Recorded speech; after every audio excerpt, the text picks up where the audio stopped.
Hi, my name is Omair and I'm studying Carpentry, level 1. My name's Connor and I'm studying Carpentry level 1 as well. On the course so far, we started off with our hand skills, just practicing all our wood joints that we need to use for our project. Just like we've done mortise and tenon joints, housing joints, T-halving joints, just practicing them for our final project. And that's about it for the start of the course when it first half.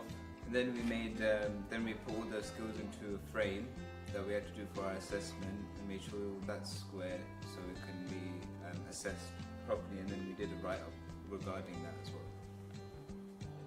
I use English in my course with the write-ups because after we finish every joint and when we're doing each assessment, we have to do a write-up once we're finished on what we have done and how we learned how to do it.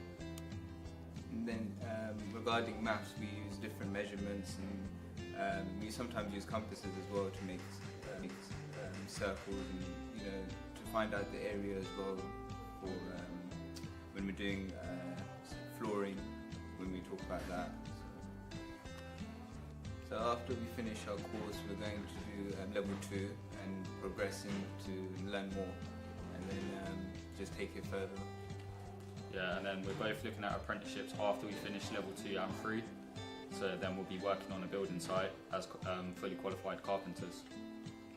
My venture at CBC has made my skills improve to become a better carpenter.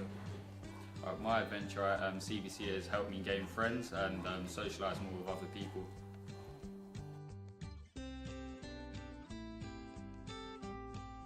Let your adventure begin.